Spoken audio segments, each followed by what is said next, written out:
And so this is how you can make something stick, Tanya. This is the main thing. It's not. I mean, anybody can come up with a new habit and then do that for a day or two or a week or a month or whatever, and then end up quitting.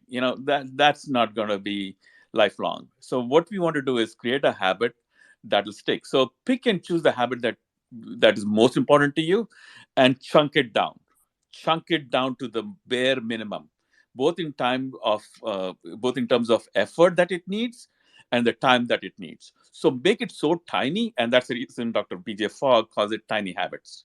In fact, you can go look at him on Google. He has even a program where he guides people through about a week's worth of these tiny habits, so people are accountable and stuff like that. Pretty interesting. So I mean, I've followed this for the past 10 years, and I think it's contributed to a lot to me doing what I'm doing right now, because I do not let anything overwhelm me. It's always that first tiny step that you take and you get used to it and you build up from there. So that's what I wanted to share with everybody, especially at this time of the year. Thank you so much. I know we're on a time crunch. Brent, did you have some questions? And then I'll give the mic out to other people. Just wanted to uh, say that was great insight, Dr. Kumar, and thanks for sharing. Thank you.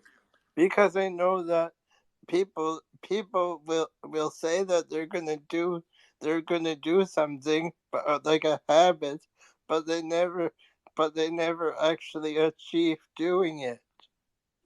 Or even if they start, they end up they end up breaking it. It's very hard for us to, especially when you look at big ideas and big goals that you have. Because Tanya would agree with me that you say you're gonna clean the house or do something, but then you come to Twitter Spaces for too long. Yeah, we have enough reasons. The brain will cook up So true. reasons even if there's none. So Like Yes, you're right yesterday, about that. Tanya was supposed to mop her floor, and she was in Twitter Spaces Oh too my God. long. Oh,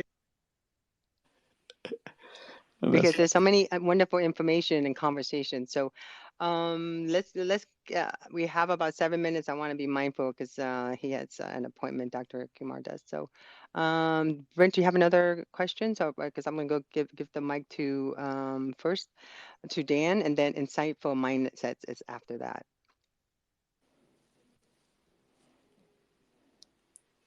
Dan, did you have a question? I hit the wrong button, but I do have a comment. But I know Dr. Kumar's on a time crunch, so I'll defer for now. okay. Perfect. No worries. So anyway, I would really urge you guys to kind of look at the Dr. BJ Fogg's his information. It's really pretty interesting. I mean, the reason that I'm bringing this up is just not for us, but this is something that we need to teach our kids. This is something that we need to teach our patients, and this is what I walk my patients through. If you tell them to go eat right and exercise, what are the chances that they're going to do it? So I have a little brochure that I've created, so I give it to them and say, listen, figure this one out. Take it home. It's doable. It's not should not be overwhelming, and guess what? It really works.